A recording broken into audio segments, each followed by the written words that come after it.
দেখতে পাচ্ছি? জি স্যার।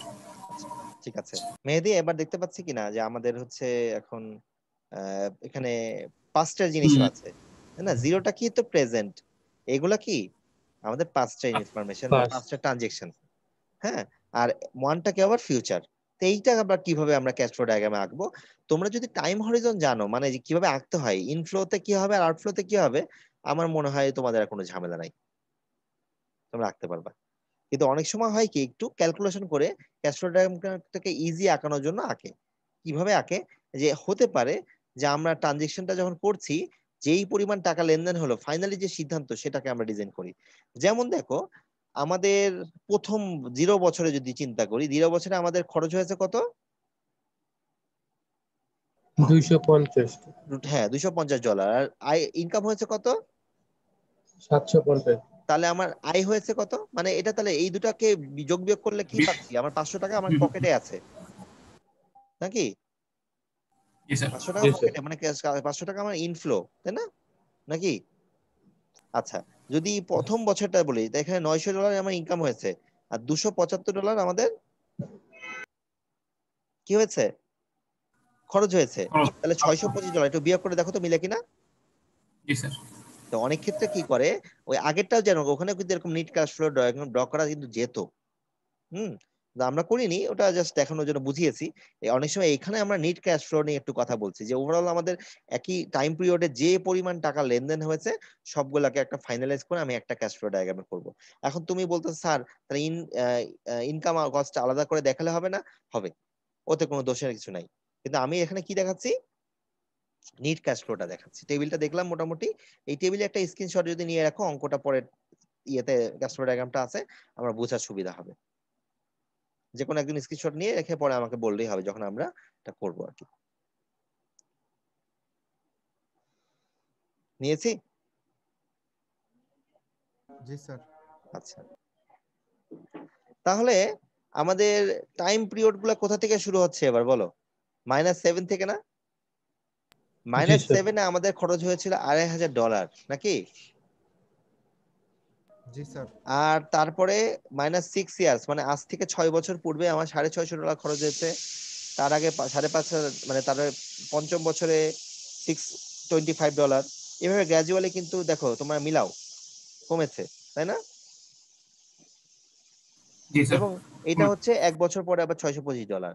এখন প্রশ্ন হচ্ছে যে পি ভ্যালুটা এখানে আবার কোশ্চেন মার্ক দেওয়া কেন? আমরা আসলে পুরো প্রশ্নটা পড়ি না, আমরা শুধু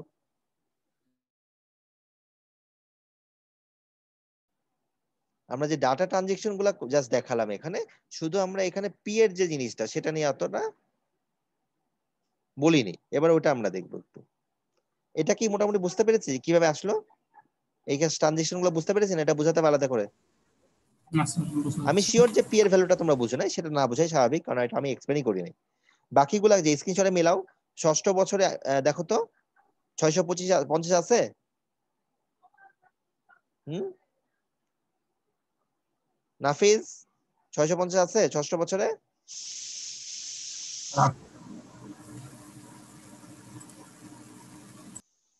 তারপরে চতুর্থ বছরে 600 আছে? লিখেছি এভাবে তো সব। জি স্যার, আছে স্যার, সবই আছে। আচ্ছা, অ্যানোটেশন করার চেষ্টা করছো কে বলো তো, ঘটনা কি?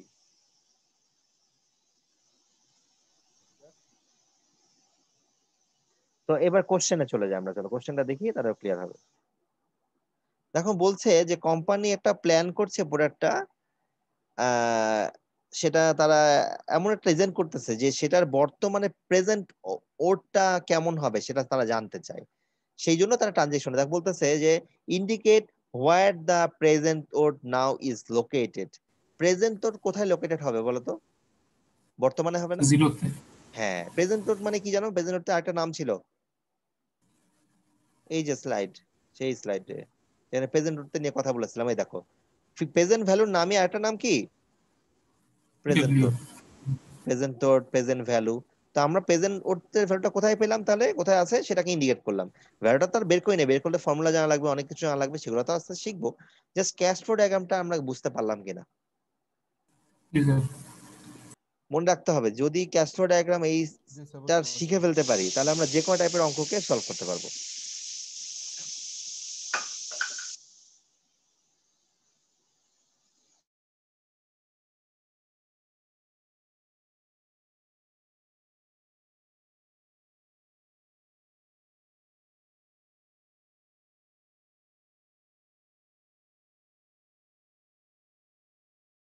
এবার আসি ইন্টারেস্ট রেট বা রেট অফ রিটার্ন নিয়ে।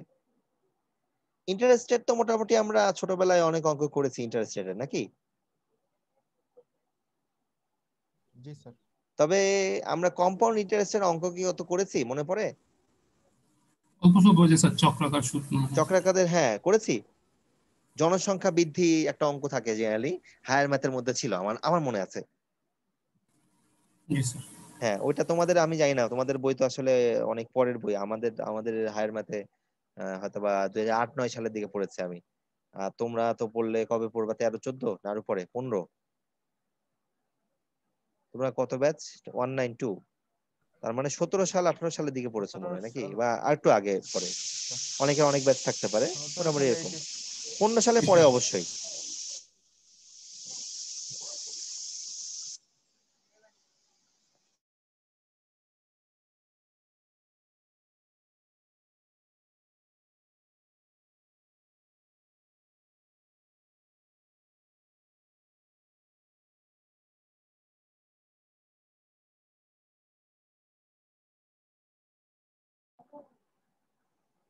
আচ্ছা, যাক, যেটা বলছিলাম যে ইন্টারেস্ট রেটে আসলে কি হয় যে আমি বর্তমানে আমার যেটা ভ্যালু যা, হ্যাঁ, আর তার ইনভেস্ট কত ছিল, মানে মোট কথা আমরা একটা জিনিস বলতাম না যে একটা টার্ম বাংলায় পরিচিত ছিল, সুদে আসলে, তাই না? জি স্যার, সুদ আসল। আসলটা হচ্ছে প্রিন্সিপাল, বাংলায় যদি বলি আসলটার বা ইংরেজি নামটা কি? প্রিন্সিপাল। এই যে প্রিন্সিপাল আর বর্তমানে যে ভ্যালু, এই দুটার মধ্যে যে পার্থক্য সেটাকে ইন্টারেস্ট। এটা সূত্র দেখে একটু কনফিউজিং লাগছে, আমি স্বাভাবিক, বুঝতেই পারছি, কিন্তু যখন আমরা একটা অঙ্কের মধ্যে চলে যাবো আমরা বুঝতে সহজ হবে। মোট কথা ইন্টারেস্ট রেটটা কি বলছে, ইন্টারেস্টটা হচ্ছে এরকম, difference between the ending amount of the money and beginning amount of the money. মানে আজকে তুমি ওই যে সুদ কষার অঙ্ক হিসাবেই মনে করো, আজকে তুমি 100 টাকা হচ্ছে তুমি ইনভেস্ট করলা, তোমাকে 1 বছর পরে 110 টাকা দিল, তার মানে তোমার ইন্টারেস্ট কত এখানে বলো তো? 10 10। টাকা স্যার। 10 টাকা, এইটাই হচ্ছে ইন্টারেস্ট। এখন এই 10 টাকা যদি ইন্টারেস্ট হয়, তাহলে বলো তো ইন্টারেস্ট রেট কত? যদি আমি এখানে 1 বছর না বলে বলতাম 2 বছর পরে তোমাকে 10 টাকা দিয়েছে, তাহলে ইন্টারেস্ট রেট কত বলো তো? রেট তো স্যার 5% না? 5% না? 10/2 না? জি স্যার, জি এইটাকেই স্যার। আর কি এই জি স্যার। ফর্মুলা আকারে দেখো, 5% sir. Interest acquired per unit unit, এই জি যে স্যার। প্রিন্সিপাল, এই যে এইভাবে ফর্মুলা দিয়ে এত কমপ্লিকেটেড লিখেছে। এই তো কমপ্লিকেট ফর্মুলা দরকার নাই, আবার বাধ্য দেওয়া যাবে না, কারণ যেহেতু বইয়ে আছে। তা আমি জাস্ট বেসিক কনসেপ্ট দিয়ে বুঝাই দিব, ফর্মুলার সাথে তুমি পরে মিলাই নিও, কারণ এত ফর্মুলা মনে রাখা সম্ভব না। যদিও এবারে অনলাইন এক্সাম যদি হয়, ওপেন বুক এক্সাম হবে, সো ইন দ্যাট কেস আচ্ছা, হায়ার ম্যাথে ওই ইয়েটা একটু কমপ্লিকেটেড ছিল, একটা সূত্র ছিল ওইটাও এই আসবে, সময় ওই ফর্মুলাটাও আসবে, একটা কমপ্লিকেটেড ফর্মুলা ছিল, ওইটাও আসবে, ওটাও খুব মনে থাকে সহজ, না ওটা স্যার। খুব কমপ্লিকেটেড না। হুম। তো ইন্টারেস্টের দু রকম হতে পারে, একটা সিম্পল ইন্টারেস্ট, যেটার কথা আমি একটু আগে বললাম, যেটা প্রিন্সিপালের সাথে হিসাব করা হয়, হ্যাঁ, আর আরেকটা হচ্ছে কম্পাউন্ড ইন্টারেস্ট, সেটা হচ্ছে টাইম পিরিয়ডের সাথে সাথে ইন্টারেস্ট রেটের একটা ইম্প্যাক্ট পড়ে, সেটা আলাদা। তো আমরা আজকে সিম্পল ইন্টারেস্ট নিয়ে একটু কথা বলবো, একটা জাস্ট অঙ্ক দেখবো, সেটা দিলেই হয়ে যাবে। সিম্পল ইন্টারেস্ট বের করাটা খুবই সহজ। তুমি তোমার যে আসল, তার সাথে কত পিরিয়ডের কাজ করতেছো, এবং তার সাথে তোমার ইন্টারেস্ট রেটটা কত, সেটাকে দিলেই হয়ে যায়। এবং মোট কথা এই যে এটা হচ্ছে ইন্টারেস্ট পেলাম, ইন্টারেস্ট সাথে যদি প্রিন্সিপাল যোগ করি তাহলে কি পাবো? বাংলায় সেই সুদে আসলে না, জি স্যার। সেটাই আর কি। ইন্টারেস্টটা বের করে একটা অঙ্ক দেখে ফেলে চলো। বলতেছে একটা প্রতিষ্ঠান বা একটা সে একজন $1000 সে কি করলো, লোন করলো, আর 3 বছর কি করছে, সিম্পল ইন্টারেস্ট দিবে এবং 10%। তাহলে ফর্মুলাতে যে আবার চলে যায়, দেখো 1 বছরে পাচ্ছ। এবার ভালো করে বুঝো, এখানে আমি এগুলা যদি নাও বুঝি, আমরা সেই ঐকিক নিয়মে চলে যাই, চলো এইটা ফর্মুলা দিয়ে জি করবো স্যার। না, যদি লিখবো না অত কিছু, জাস্ট আমি একটু দেখাবো। 100 টাকায় ইন্টারেস্ট কত টাকা? 10 টাকা। একে কত? জি স্যার, 10/100। হ্যাঁ, তাই তো। আচ্ছা, তার 1000 টাকায় কত? এত গুণ হবে ব্যাপারটা। হ্যাঁ, তাহলে কি হবে, আমি একটু গুণ করে একটু সংক্ষেপ করে লিখে দিই, জি এত স্যার। কিছু তো লেখা সম্ভব না। তাহলে কি হয়, এখানে নিচে 10 থাকে, তাহলে 100 টাকা, 100। জি স্যার। তাই না? একবার লিখে জি দিলাম, স্যার সমস্যা নাই তো জি বুঝতে। স্যার আর তারপরে আচ্ছা ঐকিক নিয়মে আরেকটা জিনিস লিখতো, হ্যাঁ 1 বছরের জায়গায় বলতো 3 বছরে কত। গুণ হবে, হ্যাঁ হ্যাঁ মিলে গেছে। জি স্যার। ঠিক আছে, এর থেকে সহজ উপায় নাই আর এই অঙ্ক বোঝানোর। যারা তারপরেও বুঝবে না তাদের জন্য সমবেদনা, আর কিছু বলবো না। ঠিক আছে, এই সেই ফর্মুলা। যদিও এই ফর্মুলা আমাদের পুরা খুব বেশি কাজে লাগবে না, আমাদের এটা এই ধরো আজকালকের মধ্যেই শেষ। তারপরে আমাদের কম্পাউন্ড ইন্টারেস্ট নিয়ে কথা বলবো আমরা, কারণ ব্যাংকের সবকিছু কম্পাউন্ড ইন্টারেস্ট। বিজনেস প্ল্যানিং করতে গেলে তোমার কম্পাউন্ড ইন্টারেস্ট নিয়ে কাজ করতে হবে। তার মানে কি দাঁড়াচ্ছে, সুদে আসলে কত টাকা হলো, প্রিন্সিপাল প্লাস ইন্টারেস্ট কত হবে, জি স্যার 1300। $1300। আমরা কি ধরতে পেরেছি? সাজ্জাদ জি স্যার। আছে তো, কি বুঝতে পারছি? জি স্যার। জি স্যার, বুঝতে পারছি স্যার আমি। হ্যাঁ ঠিক আছে, বুঝলেই হবে।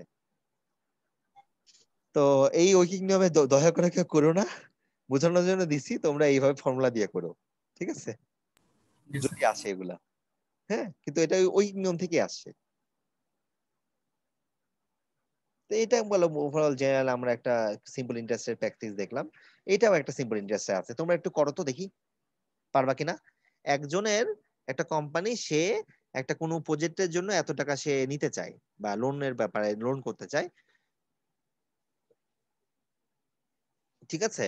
তো এই যে ল্যান্ড আছে, ল্যান্ড মানে তো লোনের সাথে ল্যান্ড যুক্ত, ধার নিতে চায়। এখন সে 3 বছরে ইন্টারেস্ট দিতে হবে, 10% ইন্টারেস্ট, সিম্পল ইন্টারেস্ট। তাকে তাহলে কত টাকা ফেরত দিতে হবে? ফেরত দিতে গেলে কি টাকা দিতে হবে, শুধু ইন্টারেস্ট দিলে হবে নাকি সাথে আসলটা বা প্রিন্সিপালটা দিতে হবে? জি স্যার, প্রিন্সিপাল সহ সুদ তার আছে। মানে আমার কোশ্চেনে আমরা যদি লিখি ফিজিক্স এর মতো করে, তাহলে কি লিখবো, P plus I equal to what, তাই না? জি স্যার এটা বুঝতে পারছো তো নাকি? P plus I equal to what আমাদের বের করতে হবে। এখন পি তো আমরা জানি, আই এর মান বের করতে হবে। আই এর মান বের করতে পারবা? পারবা? স্যার পি কত? 1 লক্ষ না হ্যাঁ পি হচ্ছে 1 লক্ষ, 1 লক্ষ, হ্যাঁ পাঁচটা, 1 লক্ষ, $1 লাখ।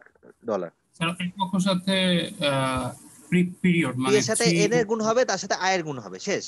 আয়ের গুণ হবে। জি স্যার হ্যাঁ পি এন আই, একটু আগে ফর্মুলাটা দেখিয়েছিলাম, আর কিভাবে আসলে ওকিং নিয়ম থেকে সেটাও বুঝিয়েছিলাম। এই যে P N I, principal into number of period into interest rate. চলো দেখে ফেলি কত আসে।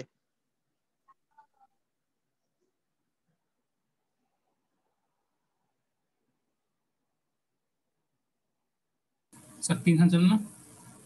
হ্যাঁ আমি তো তিন গুণ হাজার করি না, আছে। এখানে করে দেওয়া আছে, দেখি 30,000 দেখতেছি। এই যে, ও 30,000। হ্যাঁ 1 বছর ইন্টারেস্ট রেট হচ্ছে কত, 10, 1 লক্ষ, $1 লাখ ইন্টু 0.1, 10,000। আর 3 বছরে কি হবে, $30,000। তাহলে কি 1 লক্ষ, $30,000, মানে $1,30,000 তাকে দিতে হবে। এটা হচ্ছে সিম্পল ইন্টারেস্টের কনসেপ্টে। তাহলে তার মানে বুঝতে হবে, পরীক্ষার সময় মনে রাখতে হবে, কোশ্চেনে যদি সিম্পল ইন্টারেস্ট লেখা থাকে সূত্র একরকম হবে, আর যদি কিছু না লেখা থাকে সূত্র হবে আর এক রকম। সেই আরেক রকমটা আমরা আজকে আর দেখবো না, কম্পাউন্ড ইন্টারেস্ট আমরা নেক্সট ক্লাসে দেখবো। এইটুকুর মধ্যে কোনো প্রশ্ন হলে বলো, কারণ কম্পাউন্ড ইন্টারেস্ট বুঝতে গেলে একটু ভালো সময় লাগবে, সেটা আজকে নাই। কারণ এটার সাথে ফর্মুলা চলে আসবে, ওই যে সেই যে বলেছিলাম ভয়ঙ্কর ফর্মুলা ছিল, ওই টাইপের ফর্মুলা এখানে চলে আসবে। এই যে নেক্সট ক্লাসে আমরা এগুলো দেখবো, কিভাবে কোনটা আসতেছে এবং ক্যালকুলেশন গুলা। কম্পাউন্ড ইন্টারেস্ট নিয়ে আসলে ব্যাংক গুলা কাজ করে, বিভিন্ন ক্ষুদ্র ঋণ প্রকল্প বা যেটাই বলি, সবাই এই কম্পাউন্ড ইন্টারেস্ট নিয়ে কাজ করে।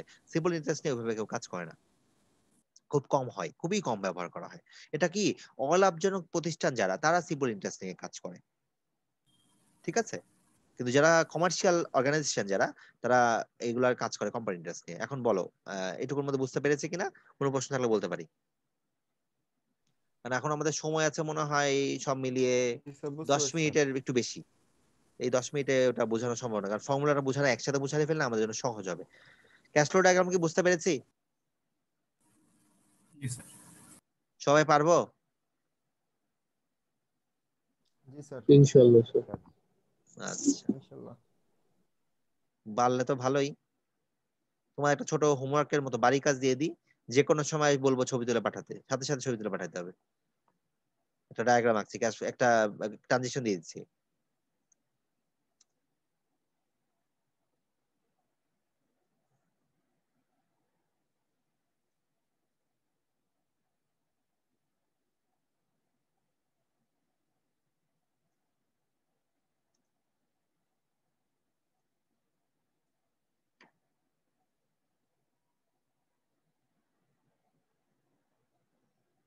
দেখতে পাচ্ছি সবাই?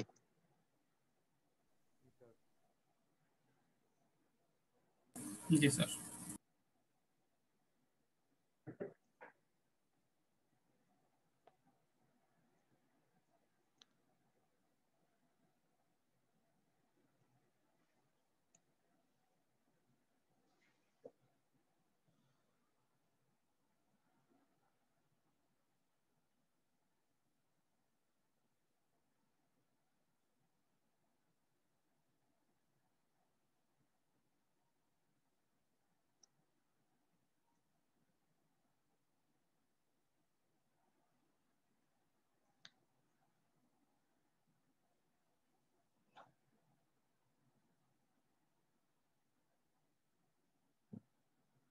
এটা তোমরা ক্যাস্ট্রোর আগামীকে রাখবা, যে কোনো সময় আমি চাইলেই আমাকে দেখাবা। ঠিক আছে? আমার মনে হয় এটা করলে আরো কনসেপ্ট ক্লিয়ার হবে।